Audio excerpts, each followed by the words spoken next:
The world had shrunk to three colors: the rotting green of the jungle, the brown of the mud, and the crimson gushing from Private Bluey Dawson's knee. The air was a thick vapor. You didn't breathe it. You drank it. Every inhalation was a gulp of moisture flavored with mold and decay. Sweat didn't evaporate. It clung, turning Private Jack Kanga Riley's khaki wool uniform into a soaked, stinking second skin. "Quiet," he hissed. The sound was barely a puff of air, lost instantly in the drone of a billion insects. Bluey choked back a groan, biting down on a piece of wood Jack had shoved into his mouth. The wound was ugly. The 6.95-meter round from an Arisaka rifle had gone through his kneecap. It wasn't a clean shot. It was a mess. Jack Riley was nothing but a pair of eyes in the mud. He had been motionless for 2 hours, lying face down in a muddy depression that smelled of copper and dead leaves. Vines hung down like hangman's ropes. Water dripped from the brim of his helmet, tracing cold paths down his neck. He could hear them. That was the secret. In this green hell, sight was worthless. You could be 5 meters from an enemy platoon and see nothing but a wall of leaves.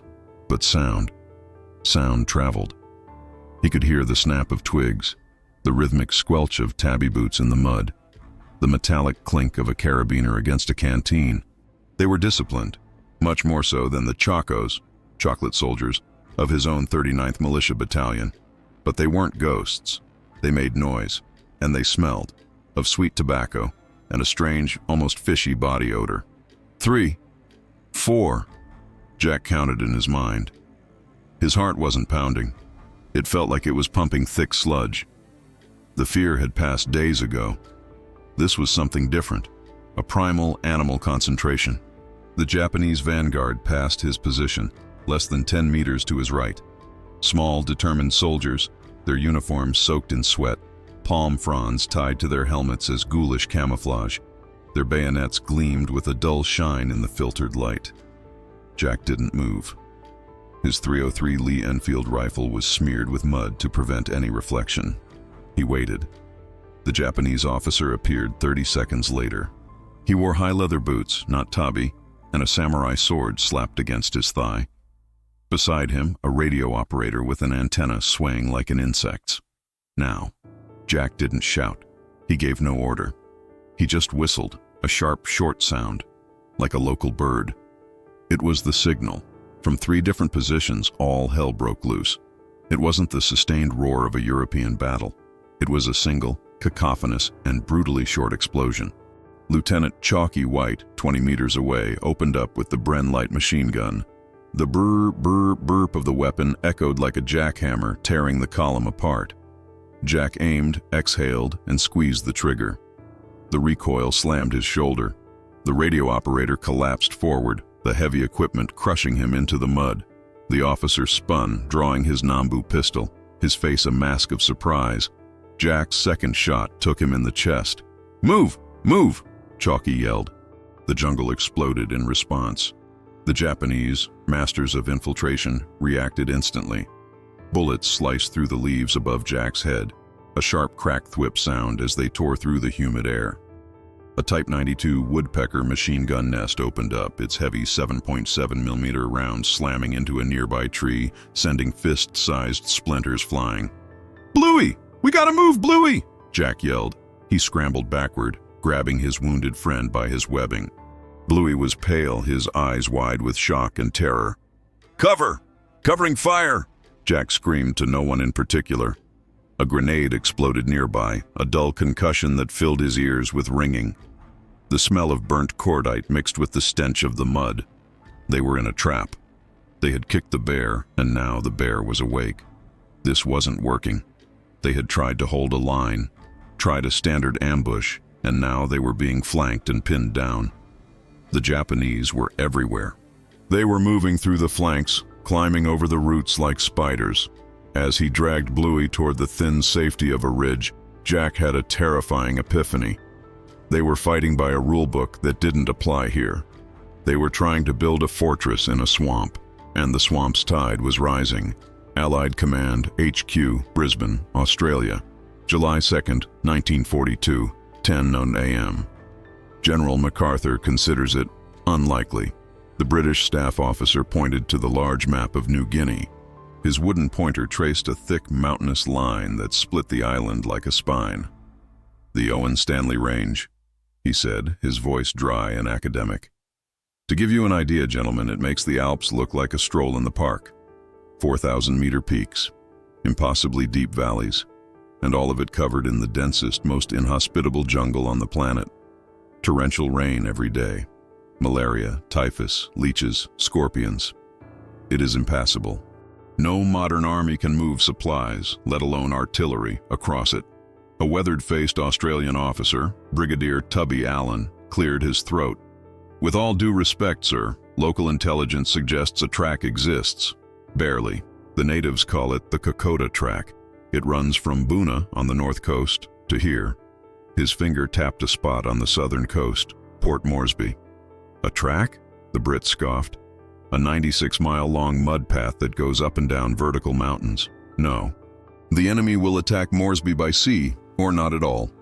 The problem was, the enemy had already tried by sea. In May, the Battle of the Coral Sea had stopped their invasion fleet cold, the only door left to take Port Moresby, the last Allied base standing between the Japanese Empire and the Australian mainland, was the back door. The impassable door. On July 21, 1942, Brigadier Allen's nightmare came true. The Japanese Nankai Shitai, South Seas Detachment, an elite force of jungle-hardened veterans, landed at Gona and Buna. Their mission: do the impossible. Cross the Owen Stanley Range, fall on Port Moresby from the north, and isolate Australia. To stop them, the Allies did not have the experienced 2nd Australian Imperial Force, AIF, at their disposal. Those hardened veterans were fighting Rommel in the North African desert. No. To stop Japan's elite invasion force, Allied command sent the only men available, the 39th Militia Battalion. They were the Chacos, the Chocolate Soldiers, a derogatory nickname implying they would melt in the heat of combat. They were mostly teenagers from Sydney and Melbourne, hastily conscripted and barely trained. They had no combat experience, no jungle equipment, and no idea what awaited them. Jack Kanga Riley, a 19-year-old from a Queensland farm, had been handed a khaki wool uniform designed for the Middle Eastern desert, a World War I steel helmet, and an Enfield rifle taller than he was. The central problem was a collision of realities. An elite Japanese army, masters of jungle warfare, was facing a battalion of ill-equipped Australian militia. The battlefield was not a plain, nor a desert, nor a city. It was a primordial hell of vertical mud, disease, and vegetation so thick it choked sound and light. Standard tactics, the ones taught in military manuals, were useless. Digging trenches was impossible, the holes filled with water in minutes. Artillery was non-existent. You couldn't drag a 25-pounder gun up a mud cliff. Visibility was 10 meters. The Japanese, on the other hand, thrived. They moved fast, attacked at night, and used infiltration as an art form. To them, the jungle was an ally. To the Australians, it was the enemy. Kokoda Village, July 29, 1942, 04:30. AM Lieutenant Colonel William Owen, commander of the 39th Battalion, stood in the torrential rain, watching the grass airstrip at Kokoda turn to soup. His men were exhausted, sick, and terrified. They had tried to stop the Japanese at Awala and Oivi. They had failed spectacularly. "They're everywhere, sir!" a sergeant had screamed at him, his eyes wide with panic as they retreated. "They're in the trees, they're behind us. They just appear." Now at Kokoda, Owen was trying to set up a standard defensive line. Men spaced at regular intervals, a Bren on the flank, a command post in the administrator's house. It was a textbook defense. The night exploded at 4:30 a.m. It was not an artillery assault. It was the blood-curdling scream of banzai, erupting from the darkness from 3 directions at once. The Japanese hadn't attacked from the front. They had infiltrated through the impenetrable jungle during the night, slipping between the Australian patrols, and were now inside the perimeter. It was butchery. The Chacos fired at moving shadows. Flares hissed, illuminating chaotic scenes of hand-to-hand combat. The Japanese, bayonets fixed, charged the machine gun positions. Jack Riley found himself back-to-back with a kid named Smitty from Adelaide. They were firing their Enfields as fast as they could work the bolts. the barrels so hot they burned their hands. A figure emerged from the rain, screaming. Jack fired instinctively. The figure fell. It was one of his own men. Panic broke discipline. Men abandoned their posts and ran into the darkness of the track toward Deniki. Lieutenant Colonel Owen, firing his pistol from the doorway of his HQ, was hit by a machine gun burst. He fell, becoming the first Australian battalion commander to perish in action in World War II. The retreat was a rout. The Australians fled, leaving behind their equipment, their wounded, and their dignity. The pattern was set. The following days became a blurry nightmare of desperate retreats. From Kokoda to Deniki, from Deniki to Isarava. At every stop, they tried the same thing. They dug in. They established fields of fire. They placed the Bren in a dominant position. And at every stop, the Japanese refused to play by their rules. They ignored the main defensive position. They sent small infiltration units, wrapped in kunai grass capes, to crawl around the flanks. They would appear at night, cut communication lines, attack the command posts, and create panic. The Australian Army, trained for a war of lines and logistics, was bleeding out. The frustration was palpable. "We can't stop them!" Lieutenant Chalky White yelled at his platoon during a short break near Yora Creek. "It's like trying to shoot ghosts. How the hell are they doing it?" Jack Riley, cleaning mud from his bolt action, remained silent. He was sick with dysentery, his body racked with fatigue and fever. But he was also watching. He had noticed something. The Japanese were good, yes, but they weren't ghosts. They made mistakes. They made noise. They clustered around their officers. And above all, they depended on the main track for their supplies and heavy weapons. While the officers cursed their Duntroon training and the field manuals that were now useless, Jack Riley, the farm boy from Queensland, started thinking about how he hunted wild boar in the bush. You didn't sit and wait for the boar to find you. You didn't dig a hole. You became the bush. You waited. And you struck when the animal was most vulnerable. Jack Kanga. Riley was not a natural soldier. He was too quiet, too introspective. He'd been conscripted in a Brisbane office where the recruiting sergeant, hearing his rural accent, had laughed. "Welcome to the army, Kanga. Try not to get lost." But Jack never got lost. Growing up in the Queensland outback had taught him a different skill set. He had learned to read the ground for tracks, to identify birds by their call, to move through the thickest scrub without a sound. He had learned the infinite patience of the hunt, to wait hours for a wallaby to come to drink or to track a feral pig for an entire day. The army had tried to drill that out of him. They had taught him to march in formation, to salute officers, and to dig perfectly rectangular trenches. He considered 90% of his training to be useless noise. Now, in the Owen Stanleys, that useless noise was getting his friends killed. Jack's frustration had been building since Oivi. He saw the failure of the defensive line. It was an absurd concept in a place where the flank was a 360-degree jungle. He saw men screaming and firing their weapons into the vegetation, wasting precious ammunition on shadows.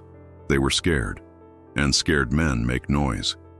The spark moment didn't come in battle. It was during a 5-minute halt near Templeton's Crossing. Jack was sitting, leaning against a moss-covered tree, trying to eat a rock-hard biscuit. He watched a bird of paradise, an incredible creature of blue and black, land on a nearby branch. The bird looked at him. Jack sat perfectly still. The bird, deciding Jack was no threat, preened its feathers and then, in one fluid motion, leaped from the branch and vanished. It simply faded. There was no loud flapping, no rustled leaves.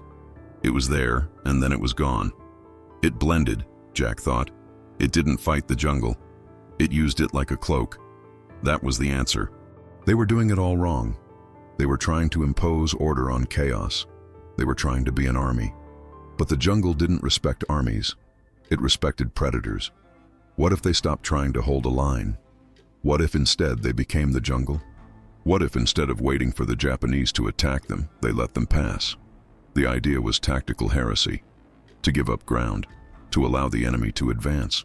But what if they let the vanguard pass, the noisy scouts, and then hit the center, hit the officers, the radio operators, the mortar crews? The vulnerable men, the brains and the spine, not with a rain of fire, but with a precise killing blow.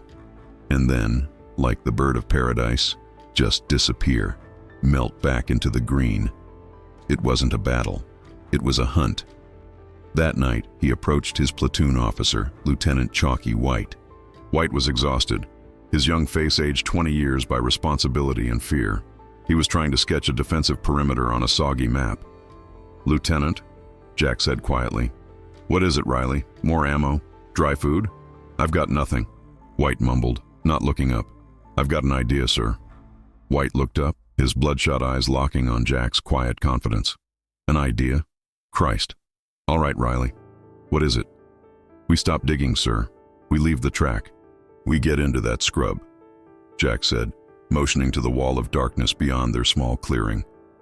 "We get in there, about 30 meters, and we get quiet. Dead quiet. We let their scouts pass. They're noisy. Then, when the important blokes come, the officer with the sword and the radio guy, we hit them, all at once. One burst from the Bren, 10 shots from the rifles, and then we're gone. We dissolve. We regroup a click back up the track and do it again." Lieutenant White looked at Jack as if he'd grown a second head. The military doctrine he'd been trained on at Duntroon, Australia's military academy, was built on holding ground, on controlled firepower, on the discipline of the line. "Dissolve?" White repeated, incredulous. "You mean retreat?" "No, sir, I mean disappear. There's a difference," Jack insisted. "We're trying to fight them like we're in Tobruk. This isn't the desert. Look at this." Jack grabbed a handful of the thick reddish mud and smeared it on his forearm. "No reflection, smells like the earth. We cover ourselves in this. We put ferns in our helmets. We don't move until we can smell them. That's barbaric, Riley," White said, rubbing his face. "It's gang tactics. It's ungentlemanly. And what they're doing to us is gentlemanly, sir," Jack retorted, his voice hardening. "Appearing in our kitchens at night, bayoneting our wounded. They're winning. We're dying. And we're doing it by a rulebook they burned back in Malaya." A tense silence fell between the two men, broken only by the steady drip of the rain.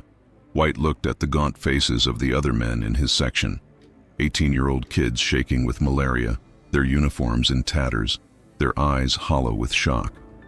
What they were doing now was slow-motion suicide. "All right, Riley," White said finally, his voice barely a whisper. "God help us. We'll try it. Your plan." He looked at the soggy map. "Tomorrow we'll pull back to a ridge near Yora Creek. There's a bottleneck there. The track narrows. The creek's roaring.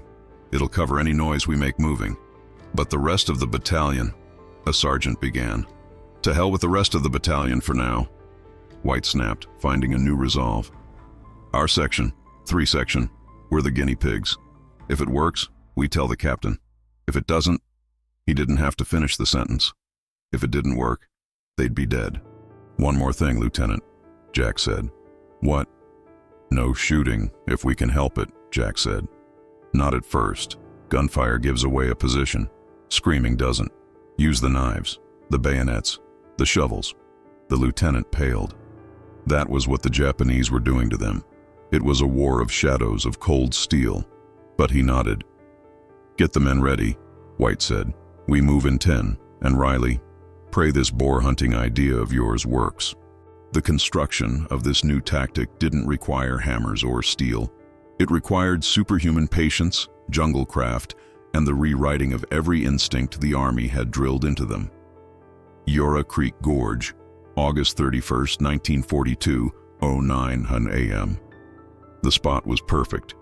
A narrow mud track carved into the side of a ravine. On one side, a sheer drop to the roaring Yora Creek 100 meters below. On the other, a wall of earth and roots, sprouting impenetrable vegetation. There was nowhere to go but forward or back. A natural kill zone.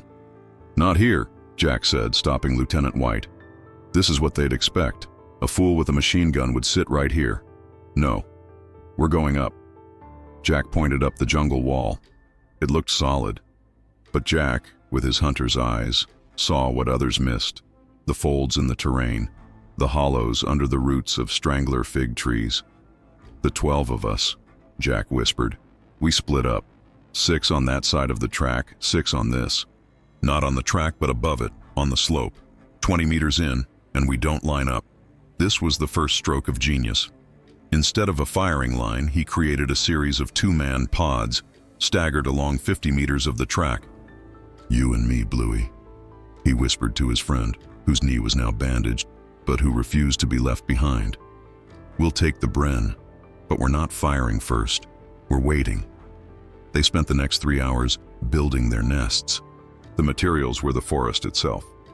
They used their machetes to cut large palm fronds and ferns, weaving them into their helmet nets until they looked like walking shrubs.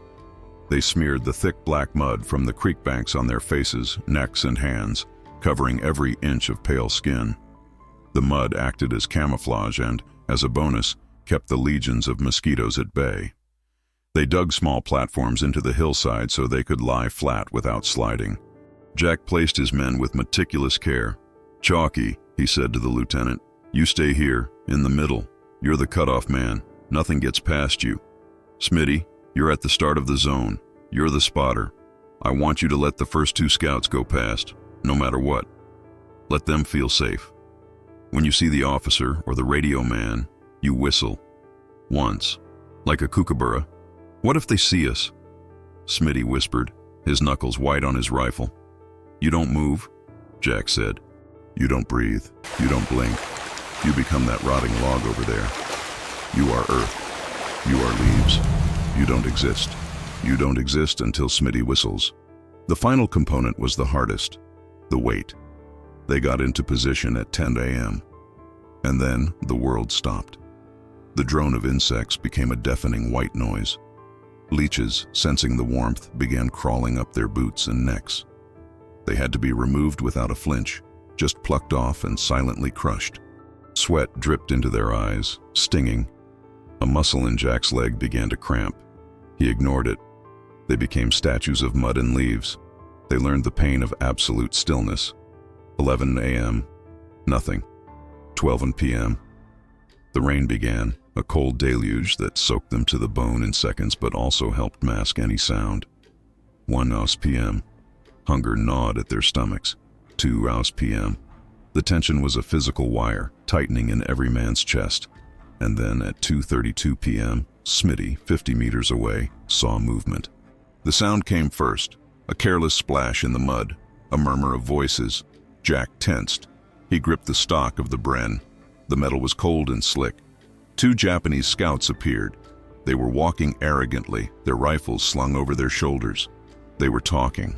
They felt safe. The terrain was so bad they clearly assumed no Australian would be stupid enough to mount a defense there. They passed directly beneath Smitty's position. They passed beneath the next 2 pods of men. Jack could see them now. They passed 10 meters below him and Bluey. The smell of tobacco was strong. The scouts disappeared from view, rounding the corner. Silence returned, but now it was electric. Jack counted slowly to 60. Squelch, squelch, clink. The main body. It was about 20 men, a full platoon but strung out. Jack saw the officer, his sword slapping, his map in a celluloid case. Behind him, 2 men with a Type 99 light machine gun. And behind them, porters loaded with ammo boxes and rice. The jackpot. They were right in the center of the 50-meter kill zone. Koo-koo-ka-ka. Smitty's whistle was flawless. It sounded exactly like a bird. Now, Jack breathed. The jungle exploded. But it wasn't the explosion the Japanese expected. Instead of a machine gun firing from the front, they were attacked from both sides and from above. 6 rifles fired as one. The officer and his NCO fell before they knew what was happening. Jack and Bluey opened up with the Bren, not in long bursts, but in short, controlled 3-round bursts, raking the track. Burp, burp, burp. The Japanese machine gun was neutralized instantly. Panic seized the Japanese column. The porters dropped their loads and ran. The remaining soldiers dove for cover, but there was no cover. They hugged the track floor, but the Australians were firing down on them. They dove for the ravine side, only to meet the rifles of the other half of the section. "Grenades!" White roared. Mills bombs rolled down the slope, their 4-second fuses perfectly timed. They exploded in the midst of the clustered Japanese, the dull thump of the explosions amplified by the gorge. In 15 seconds, it was over. "Quiet! Quiet!" White yelled. "Watch for the scouts returning!" They lay there, hearts hammering, cordite stinging their nostrils. The only sound was the groan of a wounded Japanese soldier and the roar of Eora Creek. Shots were heard further down the track. The 2-point scouts, hearing the noise, were running back. "Smitty," Jack whispered into the field walkie-talkie. "Yours." Smitty and his partner waited. The 2 scouts rounded the corner, running right into Smitty's position. 2 shots rang out. Then, silence. They waited 5 full minutes. Nothing. The rest of the Japanese company was evidently too far behind to respond immediately. "Quick search. Documents only," White ordered. 2 men slid down the slope. They frisked the officer, grabbing his map case and pistol. They ignored the weapons. Too heavy. "Out," White said. "Dissolve. West, to rally point B. Go. Go." Like the bird of paradise, the 12 men vanished. They slid backward, up through the roots and vines, up over the ridge, and away from the track. When the main Japanese force arrived at the ambush site 10 minutes later, they found nothing. Only their dead, the smell of gunpowder, and a terrifying silence. There were no shell casings. The Australians had taken them. No boot prints. Only ghosts. Ghosts of mud and leaves that had struck the heart of their column and vanished. For the first time in the campaign, the Japanese hunters had just been hunted. The success of the Eora Creek ambush was electric. When 3rd and Section reported to the new battalion perimeter that night, filthy and stinking of mud, but without a single casualty and carrying the enemy officer's map case, they were met with stunned disbelief. 12 of you did that?" asked Captain Doc Gorman, the company commander. Lieutenant White dropped the map case on Gorman's ammo box. "It was Riley's plan, sir. We're calling it the Ghost Ambush. We let the head pass and hit the neck." Gorman looked at the maps. They were an intelligence goldmine showing Japanese dispositions and objectives. He looked at Riley, whose face was still an impassive mask of mud. "Well, I'll be damned," Gorman said. "White, I want you to teach every section leader in the company how to do this. Right now. Riley, you're with me. You're explaining it to the scouts. The real test, however, wouldn't be a single ambush. It would be a campaign." Japanese High Command, enraged by the audacity of the attack, pushed even harder. The main advance pushed toward the strongest Australian hardpoint yet, the ridge at Isurava. Mission Ridge, Isurava, August 28, 1942, 4:00 p.m. Here, the rest of the 21st Brigade, the 214th and 216th AIF battalions, had finally joined the exhausted Chacos of the 39th. They were tough-as-nails veterans of the Middle East, and at first they looked down on the mud-caked militiamen. But the jungle was a great equalizer. The Japanese launched a massive frontal assault on the main position at Isurava. The battle became a brutal, desperate slugfest. But while the main attack sucked in the Australian forces, the Japanese commander, General Horii, did what he always did. He sent an entire regiment on a flanking maneuver through the impassable jungle to attack the Australians from the rear. It was this flanking force that Jack and the 39th Battalion, now relegated to protecting the left flank, had to stop. "We can't stop them, Kanga," Chalky White told him, his face gray with exhaustion. "It's an entire regiment. We're one company." "We don't have to stop them, sir," Jack said. His voice now had an edge of authority that no one questioned. "We just have to bleed them. We have to terrify them, make them think we're an army of 10,000 ghosts." For the next 48 hours, Jack Riley orchestrated a symphony of psychological terror. They didn't set a line. They broke the company down into 10-man sections, and they applied the ghost ambush over and over at scale. 4:30 p.m. Jack's section, hidden in a bamboo thicket, let the Japanese vanguard company pass. They hit the heavy mortar platoon, neutralizing the weapons with a single Bren burst and 5 rifle shots. Then they vanished. 5:15 p.m. A kilometer down the Japanese's makeshift track, Lieutenant White's section repeated the tactic. This time their target was the command group. The Japanese battalion commander and his radio operator fell in the first volley. Panic began to ripple through the Japanese column. They were being attacked from nowhere, They were in a jungle they thought they owned, but which had suddenly turned on them. 6 p.m. As night fell, the Japanese tried to set a defensive perimeter. They fired nervously at any shadow. Woodpecker machine guns fired long bursts into the darkness, giving away their positions. Jack, now operating with just 2 other men, crawled for an hour through the sludge to get on the flank of one of those machine gun nests. They didn't use guns. They used knives and sharpened shovels. The machine gun nest just went silent. The Japanese regiment, which had been advancing at a rapid pace, ground to a halt. Their officers were dead or disoriented. Their heavy weapons were destroyed. And their men were, for the first time, deeply terrified. Not of the Australian army. They were terrified of the jungle. They feared that every leaf, every root, every shadow was a mud-covered Chaco with a knife. The Japanese flanking advance was stopped dead. They had been halted not by a fortress, but by fear. Riley's tactic had saved the 39th Battalion and the rest of the brigade at Isarava from complete encirclement and annihilation. The Battle of Isarava was, technically, an Australian defeat. They were forced to pull back. But it was a defeat that felt like a victory. They had held a superior elite force at bay, inflicted massive casualties, and, most importantly, they had shattered their aura of invincibility. The legend of the Kokoda ghosts was born in those blood-soaked ravines. News of the tactics spread like wildfire. The AIF veterans, who had arrived with the arrogance of professional soldiers, now actively sought out the Chacos of the 39th. "All right, son," one desert-hardened AIF sergeant said to Jack Riley at an aid post on Ilogo Ridge. "I hear you're the bastard who's scaring the Nips worse than their own ancestors. Show me how you turn into a bloody bush." Riley's ghost ambush, or Kanga's tactics as some called it, became unofficial doctrine. It was refined and adapted. The silent ambush. Whole sections realized that noise gave away their numbers. They perfected the silent attack, using only grenades, bayonets, and shovels to take out entire outposts without firing a shot. The bait. A single Bren would fire from an obvious position, drawing the fire of the Japanese heavy machine gun. Once the Woodpecker revealed its position, a ghost sniper team camouflaged 50 meters on its flank would take it out. The logistical attack.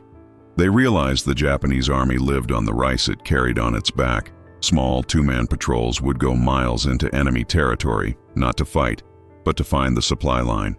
They would ambush porter groups, steal the rice bags, and disappear. The ripple effect was devastating for the Japanese. Their advance, which had been a lightning bolt, slowed to a crawl. Every step was a nervous agony. A captured diary from a Japanese officer, Lieutenant Jiro Tanaka, summed it up. August 30th. The Australians we met at first were not soldiers. They were frightened children. The ones now are different. They do not fight. They haunt. They move through the jungle like water spirits. My men are exhausted, not from fighting, but from waiting. The silence here is louder than bombs. We hear noises. We shoot at trees. We find nothing. And then, at night, Captain Sato and his orderly were found in their tent. No shots. Just gone. This place is a green hell. High command began to take note. General MacArthur, still in Brisbane, was still furious about the retreat, but his intelligence officers in Moresby were fascinated. "They are developing a new form of jungle warfare in real time," one intelligence officer wrote. "The Japanese were the masters. Emphasis on were. Our boys, especially the 39th, have become something else. They have become natives. They are using the terrain in a way not even the Japanese anticipated." Jack Riley, the farm boy, was promoted to corporal, then sergeant, in the space of 2 weeks. Not for traditional bravery, but for his mind. He had given the Australian army the weapon it needed to fight and win. War is a dialogue. One side innovates, the other responds. The Japanese were superb soldiers. They were not going to be terrified into submission. They adapted. General Horry, realizing his columns were being bled dry, ordered new countermeasures. Flank scouts. Instead of just sending scouts down the track, they began sending bushcutter patrols to move parallel to the main track, 30 or 40 meters out, through the thickest jungle. Their job was to stumble onto any ambush before it could be sprung. The woodpecker probe. Instead of waiting to be attacked, Japanese machine gun nests would fire probing bursts in random arcs into any suspicious-looking thicket. This was meant to panic hidden Australians into returning fire, giving away their position. Reverse fire discipline. They stopped clustering their officers and radio operators. They spread them out through the column, making them harder to identify. The cat-and-mouse game became deadlier. The first time a Japanese flank patrol stumbled onto Jack's section, it was a disaster. Close-quarters combat erupted in the scrub before the main ambush could even start, and both sides took terrible casualties. So Jack, now Sergeant Riley, adapted his adaptation. "We can't just hide," he told his section leaders near Imita Ridge. "We have to hide better, and we have to be smarter." The field modifications were born. The false ambush. Jack would select an obvious ambush spot, like a river bend. He'd leave deliberate signs, a tin can, a clear boot print. The Japanese would find it, deploy their flank scouts and woodpeckers to sweep the area. While they were busy concentrating on the empty ambush, Jack's real ambush would hit them from the rear, where they were now exposed. The relay ambush. Instead of one large ambush, Jack would set 3 smaller ambushes, 2 men each, spaced out over 200 meters. The first pod would fire 2 shots at the officer and vanish. The Japanese column would charge forward, only to run into the second pod, which would hit the medics, then the third. It frustrated, demoralized, and bled the Japanese, turning every kilometer of the track into a death trap. Booby traps. They used their own bushcraft. Instead of mines, which they didn't have, they strung wait-a-minute vines chest-high across the track. When the Japanese scouts stopped to cut them, camouflaged snipers would pick them off. The campaign became a duel of jungle wits. The Japanese, overextended, starving, thanks to the attacks on their supply lines, and now psychologically shattered, began to falter. The feared Nankai Shitai was being outplayed at their own game by a bunch of chacos who had learned to be more ghostly than they were. The tactical victory came at a devastating human cost. Jack Riley became a hero to his men, but a stranger to himself. The farm boy who marveled at birds of paradise had been replaced by a quiet, efficient predator. The ghost ambush wasn't clean, long-distance rifle warfare. It was intimate.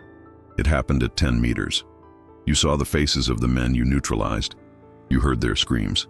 And often, you had to finish the job with a knife or a shovel. One night, after a relay ambush, Jack's section stumbled upon a wounded Japanese soldier they had missed. He was lying in the mud, his stomach torn open. When he saw Jack, he didn't reach for his rifle. He put his hands together and whispered something in Japanese. Bluey raised his rifle. Jack put a hand on his chest. No noise. Jack knelt beside the young man, who couldn't have been more than 17. The smell of blood and mud was overwhelming. Jack looked into the soldier's eyes. He saw the terror, but also the acceptance. Jack pulled his trench knife. "Sorry, friend," he whispered. He did what had to be done, quickly and cleanly.